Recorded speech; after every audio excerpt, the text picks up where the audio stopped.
Hi weavers, welcome to one India Telugu. ఈరోజు అమరావతిలో bill gates పర్యటనకు అయితే రావడం జరిగింది. అయితే ఆయన విమానం గన్నవరం విమానాశ్రయంలో ల్యాండ్ అయ్యే సమయంలో అయితే కొంత ఇబ్బంది పరిస్థితులు అయితే తలెత్తడం జరిగింది. ఎందుకంటే గన్నవరం ఆ సరౌండింగ్ మొత్తం కూడా పొగమంచు అనేది దట్టంగా కమ్ముకుని ఉంది.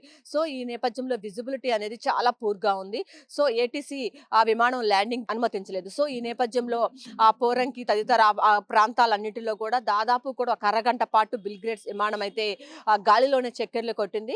అయితే కాసేపటి తర్వాత విజిబిలిటీ అంతా కూడా క్లియర్ అయిపోయిన తర్వాత ఏటీసీ ఎప్పుడైతే అనుమతి ఇచ్చిందో ల్యాండింగ్‌కి అప్పుడు పైలట్ చాకచక్యంగా అయితే అక్కడ గన్నవరం విమానాశ్రయంలో ఆ ఫ్లైట్‌ని అయితే ల్యాండ్ చేయడం జరిగింది. అయితే దాదాపు కూడా అరగంట సేపు ఆ విజిబిలిటీ అనేది చాలా పూర్‌గా ఉండటంతో బిల్ గేట్స్ విమానం అనేది ల్యాండ్ అవ్వడానికి చాలా అవరోధమైన పరిస్థితులు అయితే అక్కడ ఏర్పడ్డాయి.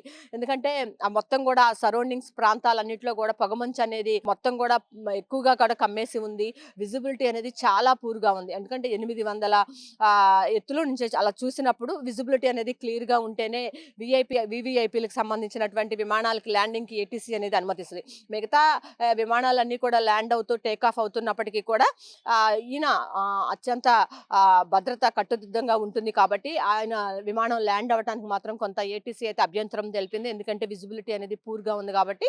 తర్వాత విజిబిలిటీ అంతా కూడా క్లియర్ అయిపోయిన తర్వాత ఆయన విమానానికైతే ల్యాండింగ్ ఏటీసీ అనుమతి ఇచ్చింది. సో ఈ నేపథ్యంలో అక్కడ ఒక అరగంట అయితే ఉద్రిక్త పరిస్థితులు అనేది నెలకొని ఉన్నాయన్నమాట. ఇది ఇక్కడున్న పరిస్థితి. కెమెరా పర్సన్ వెంకట్‌తో Lakshmi, One India News Telugu, Vijayawada.